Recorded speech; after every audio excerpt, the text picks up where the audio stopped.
It could. Alright guys, so we're here in round 3 of tonight's Friday Night Magic standard event from Lost Legion Games and Comics in South Charleston, West Virginia. Got a battle of some green decks here in the 1-1 bracket. So these guys still alive for the top 8 of tonight's double payout standard event. On the right, it's Justin Carpenter, who's playing a Gruul aggro deck. I call it Gruul aggro, but it's kind of a mix. It's not like an all-out aggro deck, but it does play some aggressive. It just has some very aggressive draws. It's a lower end of the devotion deck. Yes, it isn't. Yeah, it's not. It's like a half Gruul aggro deck jammed with a devotion deck. I think I called it Gruul Midrange last week, and then someone on YouTube lambasted me for calling it that. But I'm going to change it to that. I think it's Gruul Midrange. And his opponent is your brother, Scotty, right? He's playing Junk Midrange. It is Mana Accelerants into Loxodon Smiters, into Whip of Erebos, Obsidat, all those kind of value cards. So I would think that Scotty would get the better of this one, barring some kind of like Justin's really going to want to be the aggro in this matchup. So we'll see if that pans out that way.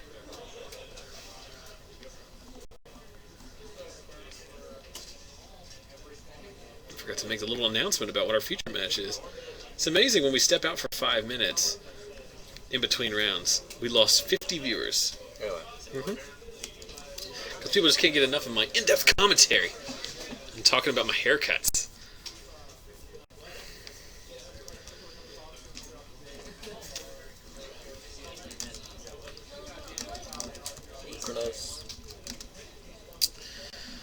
Pelucranos from Justin, off of an Elvish Mystic on turn 3 here. Now Scotty's got to be playing removal spells, right? Is he playing Ultimate Prize, Hero's Downfall? Both of which he could cast here, as he does have a Temple. He has an Abrupt Decay, which is somewhat useless here. Hit Domri. Doomblade. Doomblade killing your creatures since 2008, I believe, and following it up with a Voice of Resurgence, so a pretty good turn from Scotty. Scotty's deck just has a lot more reach in this matchup. Justin has some dominant cards, but a lot of his deck is mostly 1-for-1. Scotty playing Voices, playing Obsidat, playing Sin Collector. He's playing a lot of 2-for-1s.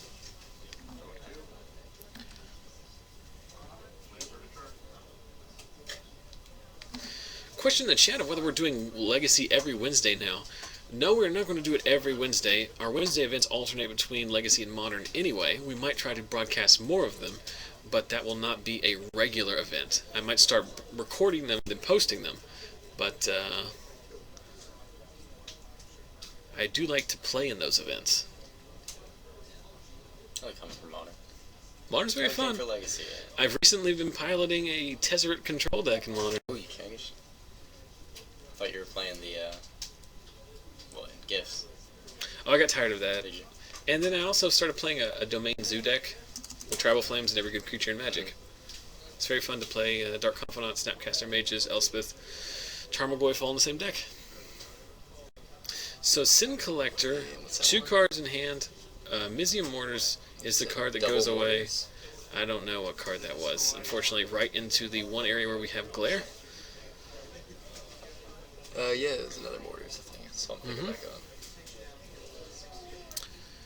And also a question in the chat about my current Legacy deck of choice. Well, from playing competitively, I'm still on Show and Tell, but I play whatever I feel like that week that I play in terms of our local Legacy. I had a lot of fun in Columbus playing Modern. Mostly because I got 2 awesome matchups. What were you playing in Modern? Blue, White, Red. Control. Played against Merfolk and then Affinity. Should wreck both of those. Fun. Yeah. I've recently acquired a pretty saucy Cruel Ultimatum Grixis control deck list, so I'm try to put that together before the. Anything like Shapen? It is very much like his. I think that's where the guy got it from. I got it from. But if you've never cast the card Cruel Ultimatum, you might want to try that out. It feels pretty good. So Scotty has amassed an offense here, and he's done a good job of stripping the resources. It is a Mortars in Justin's hand. But unfortunately, Scotty does not have any kind of high-end threat. He doesn't really have any good attacks here. I mean, he can attack in with the voice, but that's a 10-turn clock against an opponent whose entire deck is castable at this point, and he plays dragons.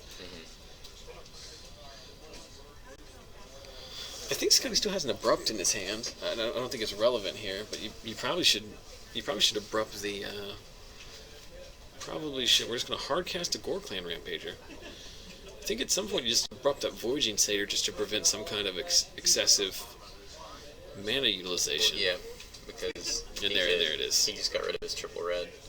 Yeah. Which he could still do if he named Devotion for red Mm-hmm. on his shrine, because now he has a Gore Clan out. But Yeah, he can filter, but he's not netting any mana at this point. yeah, he's just thinking about that Mizium Mortars being overloaded.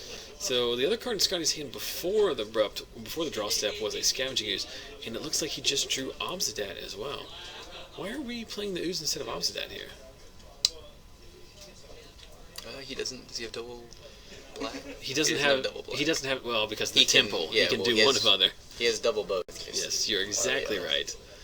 So Scotty with the best card in his deck in his hand, and he's one dual land away from being able to cast that, and that card will quickly take this game over, barring some very good draws from Justin. So I imagine at this point, well, I don't know how many creatures are in the graveyards. None in Scotty's. I think 2 in Justin's, so I don't think that Scavenging Ooze can get big enough to avoid getting mortars. So I think Justin should just activate Devotion and sweep the board here, shouldn't he? Can he? Yep. I'll give him one. Well, he definitely can now. Oh yeah, now he doesn't even need to activate Devotion. That is a mortars in his hand, right? Maybe. Is there any reason why he's not doing that? It looked very much like a mortars when he fanned his hand out. And Scotty draws a temple here? No, he does not. He draws another Sin Collector. We're gonna see. Oh my goodness! Why did he? What? I'm trying to think of a scenario in which he shouldn't have done that. There isn't one, I don't think. Well, that's going to be the biggest blowout that we're going to Wide see open. tonight. Sin Collector. Yeah, like you say, you don't even need to activate Devotion. Yeah, he could have just tapped the Mystic and all his lands and. And then attack for Mortars. 5. Yeah. 'Cause it Well, could- attack for 4 because he would have. Oh no, he would have had a 1/1. He could have. Yeah. I don't think Scotty. Well, Scotty would offer that. It would accept that trade, but I don't think it'd be any good. So interesting. We'll have to figure out, talking to Justin, what he was playing around there. But it seems like, especially when your opponent has already resolved 1 Sin Collector, seems like you might want to. 4 for 1 seems pretty good. Yeah. I guess there's maybe a scenario in which he was trying to kill the Voice of Resurgence, then do it. But I don't think that could be good. He does have the 3rd mana. It's hidden under his. Oh no. Well, no, he could have activated it and done it. I was looking at that forest like it was a red. Let's do the math here. He could have filtered. He could have activated red. Yeah, and then he had 1/1. He had enough mana 1/1. to do it. No, yeah, I don't think he does. To cast mortars, Not that. 6. you tap. Call that the 2 You for tap that, 2 get a lands red. and tap Nykthos. He had 5. No. You tap these 2 lands and the Nykthos. Yeah. You activate Devotion for red. You That get gives 1 you red 3. from the Gore Clan. Oh, it doesn't. It doesn't. We're bad. No, here's how I'm thinking. For whatever reason, here's how I thought Devotion worked. You just activated it for whatever color you wanted, and it gave you whatever mana. No, that'd be way too good. Obviously, it does. But in my head, I'm allowing me to do it. God, I'm going to have to listen to so many YouTube comments now. Oh well. So he was 1 red mana source I away just thought from. that was a dual land under the forest. Well, you're right. I thought that was a mountain there too. But I also, to be fair, thought you could activate Nykthos. So that's pretty heartbreaking for Justin then. Yeah. So it wasn't a bad play. It was just a bad commentary by us. In an unfortunate circumstance. Meanwhile, Scotty lands Obsidat. He finds a Loxodon Smiter. And this game very much is over as Justin drops all the way down to 10.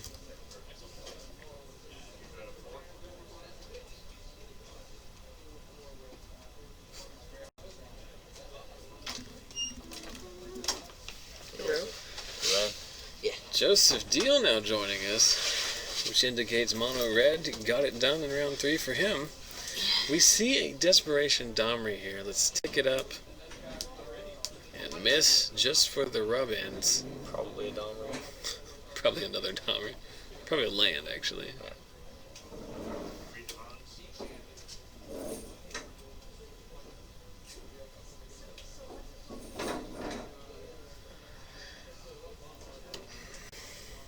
So Scotty with an embarrassment of riches here. Just serving in with the Loxodon Spider. Basically offering the trade up to Justin if he wants to block with his Gore Clan Rampager. At this point, you just serve in, don't you? You're at 23 life. Just get in there with a billion creatures, right? Everything but Obsidat? Yeah, you attack with everything but Obsidat here.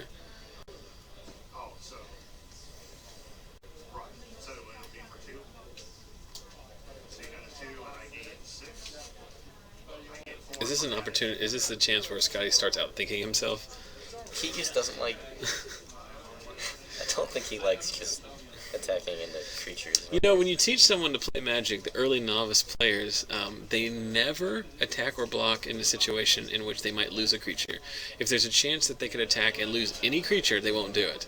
I feel like Scotty is employing this strategy. I think so. Which he is not going... He's going to win, but he's never going to lose a creature. This is not a good strategy. No, he's still going to win. But yeah, but... slower. He's opening himself up to... I can't imagine Justin has anything in his deck. Chat debating whether or not he had a third copy of Mortars, since we know we got one off of Tseng Collector, but it'd be very unlikely here. So we're activating the Shrine? Dragon attack with him. Dragon attack, end of turn, Advent of the Worm. The 4/4 might be what Scotty needs to start attacking with more than one creature. He might decide, hey, I'm going to get in there. And now he can just swing and win.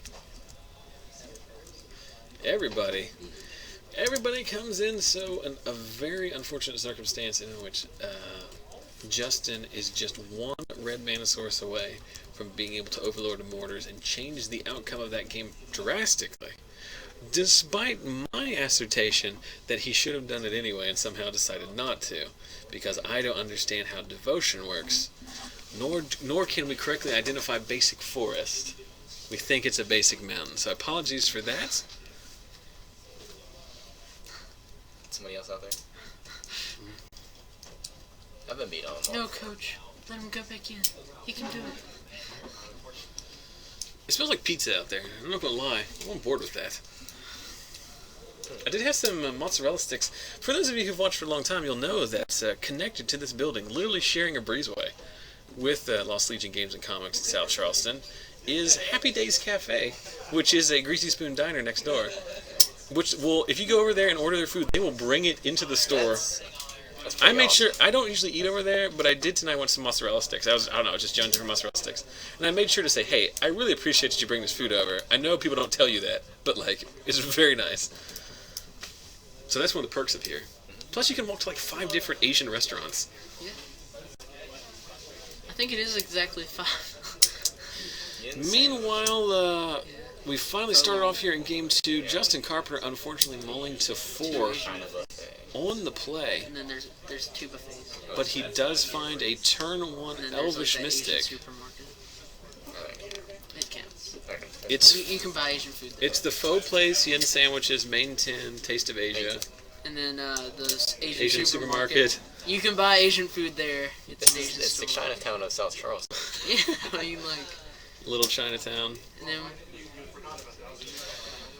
So Justin mulling to 4. He did find a land in a turn 1 Elvish Mystic, but he doesn't have anything to go with it. If Scotty abruptic, he is the devil. He's just mean. And unfortunately, this is an aspect of the game that, as much as I love Magic, I think is the best game I've ever played. Quite literally. Oh my goodness! It's non-land permanent, right? Yeah. Are we going to see win by assassins here? Oh, that'd be awesome. I wanted to. Nebraska's what, 8? Ultimate at 8, so 3 turns? I think it's 4 turns? 8 or 7. I'm gonna look it up. I feel bad. Justin can't even enter a scoop phase because he only has one card on the field. Can't scoop with one card. Can't scoop one card.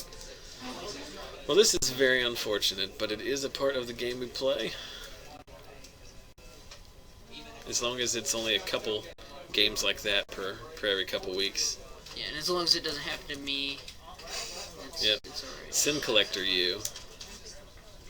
Oh, look how much business he has. Double Gore Clan, double Domri, Boon Satyr, the card I can't see. If he had just gotten there off the draw steps, would have been a... Well, there is a green card, or a green land. Here come the assassins. Let's make some assassins. So if he can produce 3 blockers. I have 3 assassins in that binder over there. In the binder? Yeah. Oh, you mean stack a card? No, in my binder. I should have put them out there. Okay. And Justin's not going to make him go through the motions. Vraska makes 3 assassin tokens. Justin stuck on 1 land. So this game never was. Vraska's so broken. Vraska's not broken. She costs 5. She kills. What Vraska usually does is come in, kill a creature, then die the next turn. Hey, we've got 20 minutes left. Let's go see if we can find another match. You go. How you feel about that? Worked out earlier. He's playing Omen Speakers. I don't know. The game we've seen him play, he was playing against a deck that had a Devour Flesh in it, so he looked like a genius. I don't know how relevant that is to the overall metagame, but I know that Garrett personally really likes cards like Omen Speaker, like the speed bumps. So I think he's more prone to playing them regardless. I don't know what's better.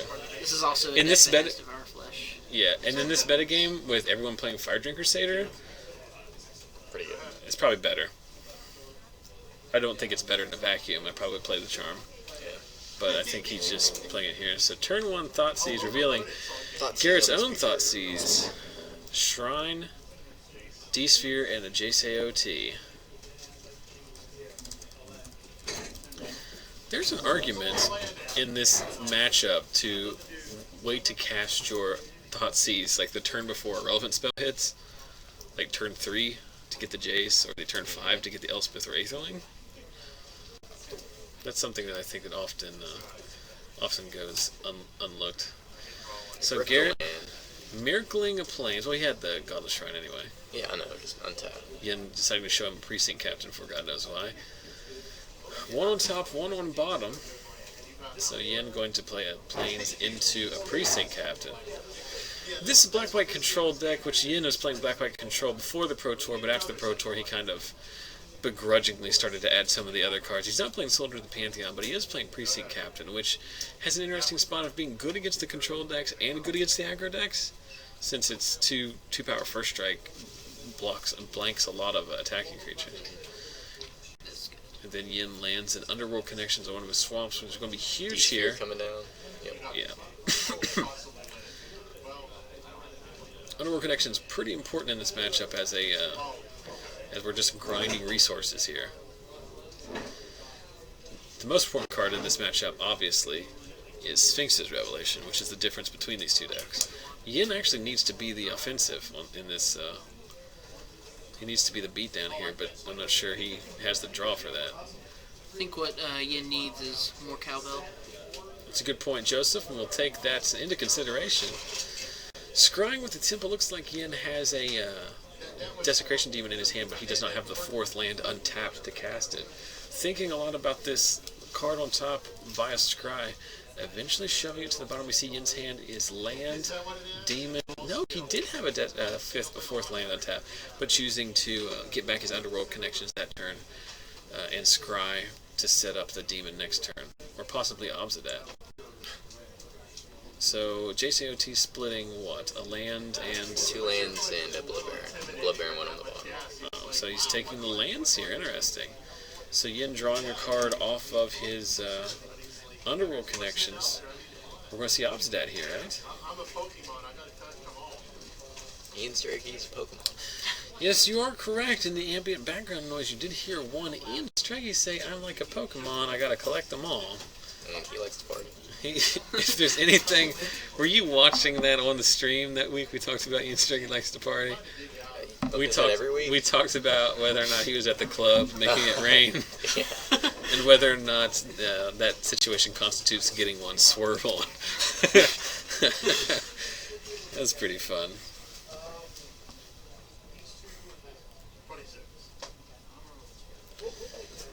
So Yen deciding what he wants to do here. He has the opportunity to slam Obsidat. He goes with Demon. He's going to draw a card. So Desecration Demon is another card that Omen Speaker is good against as well. But I don't know. I think the question you asked earlier is still a very valid point of whether or not that's better than Charm. I think it's very situational. I want Augur Bolus instead of either. Is that okay? Supreme Verdict. Clearing the way and replaced with another Omen Speaker. Garrett with 2 cards in his hand, and we're going to shove both of the cards, so Yen's got to be content there. And with his Underworld connections online, and we know an Obsidat coming up. Draws a Thoughtseize off the top. So we can go land Thoughtseize Obsidat here. Take the Blood Baron, leave you with just a Godless Shrine. There's a Lifebane zombie. Are we going to get an Erebos here? Yep, there is in fact Erebos, God of the Dead, which is not only good as a win condition and an incremental card advantage engine, but also good against cards like Blood Baron. Sphinx's Wrath. Yeah, obviously good against Sphinx's Wrath. So what did he take there? He pushed 2 lands and then took... I did not see. It was like 3 lands. Yeah, I think it might have been. I don't know. No, it was another chase. I wasn't paying attention. And here we see the new rules interaction. Garrett gets to play a Planeswalker, kill the one he's already used, and draw 2 more cards. There's an Ashiok and 2 lands. You take the Ashiok. I don't think it's going to be great here, but it's still better than the lands, right? Shocked myself and played the Ashiok. Try to hit his own Blood Baron. That's pretty good. So he can cast that next turn. Unless he can turn on Devotion and attack. Yep, Yen's got to kill the Omen Speaker and attack. There's an Elspeth. He can turn on Devotion this turn. Oh, He has Zombie, doesn't he? Uh-huh. And he has Obsidat. Yeah, but he still needs to kill that Omen Speaker. Oh, yeah. So. What he really needs here is a 5th land, a Devour Flesh, and an Omen Speaker. It's just Obsidat. Yeah. Still turns on Devotion. So it still effectively edicts the Omen Speaker. And then we're going to flip Obsidat. So Obsidat, despite the Blood Baron, because of the Erebos, the Blood Baron not nearly as devastating as it would otherwise be. And Yen could possibly win this race. Well, now there's a Detention Sphere. What a rip off the top from Garrett. We knew the only card in his hand as of last turn was a Godless Shrine. So what's Yen's out here to another Glare of Heresy? He draws a second Elspeth. It's an Elspeth. He -3 hits the... Yeah, he'd have to trade his Obsidian for that to hit the Blood Baron. I don't think there's any scenario in which he's comfortable doing that. Yeah. I think you just play your Elspeth here, make 3 guys. Well, that doesn't work because it's pro white. No. Pass turn. Trade your Obsidat. On your upkeep, forget it. Play your Elspeth. Blow it up. That's good. Or now he has a whip, so he can Yes, blow up his Obsidat now he and not can- feel bad about yeah. it. Yeah, now the Obsidat play is much better. It's pretty good. So he plays a whip. We get another activation. Oh my. Another Blood Baron and a Thoughtseize. I think Yen's just scared of the Thoughtseize. You can feign this, and you can fake Thoughtseize here, just make the Thoughtseize or no. Well, see, I like that because he makes it seem like the Thoughtseize is less important. I just really wanted Garrett to take the Thoughtseize. Because he has 2 Elspeths, so the Thoughtseize is not nearly as good as it would otherwise be. Because So now he just Elspeth. the Elspeth is going to be so good. This is a blowout. Oh, I really like the way Yen set that up. Like, maybe I'm overthinking it that he feigned that, but I it think seems... it's a pretty common interaction in the deck. No, I'm talking about the Thoughtseize play. Oh, yeah. Like, Yeah, that was nice. I hope you don't get this Blood Baron. I'll take the Blood Baron. I mean, that's the Gotcha. usual split, yeah. Is that called getting your swerve on? Is that an application of that? Boom. Boom. I heard Yen do a little Yen laugh. So That sounds adorable. Whoa. When I think of yen, I think of pourings. Pouring. That may be how pouring laughs, too. So an Elspeth -3, the oft unseen Elspeth -3, clears the board. Okay. D-sphere the whip. This is good. So that answers the odds of that shenanigans. So He's still got a lot to worry about. haymakers after haymakers here. Hero's downfall takes out the Jace. And this might be an instance where the 3 tokens... Oh no, who did that? Who did that? Joe Lewis. You know Yen's going to bring out some kind of anime nonsense, like he always does. He's a symbol token. Lifebane Zombie revealing 2 verdicts. So, I mean, it's going to take a while, but the Elspeth's going to get there. He's going to hang on for Sphinx's revelation. Yeah. There's a watery grave. And Yen's just, I mean, Yen's kind of got his own Sphinx's revelation in the sense that he's been destroying the card. Oh my! That was good. The card advantage off of Underworld Connections has been massive. So Thoughtseize last verdict out of Garrett's hand. Tick up Elspeth, play a Desecration Demon. Garrett draws a blank off the top. Now we're going to be attacking for 9. Pre-combat makes some dudes. Does Garrett play planar cleansing? You know, Garrett, if there's somebody in this room that has a planar cleansing under 75, it would be Garrett Meadows. But I don't think he does, because it's very bad against the red decks that were here last week. Maybe Merciless Eviction? Yeah, Merciless Eviction. That's not that good here, though. I mean, creatures hang on for a little longer. Yeah. You could name enchantments and really destroy yourself. Planar cleansing would be pretty bad, too, considering there's 2 attention spheres that I forgot about. Oh, yeah. You can't overload your planar cleansing, is that what you're telling me? Mm-hmm. Well, I mean, you just got a whip coming in, and then you're dead to hasty odds of that. Mm-hmm. Well, now planar cleansing seems really good with that D-sphere. What do you take? I don't remember. Oh, he took the demon. Oh, okay.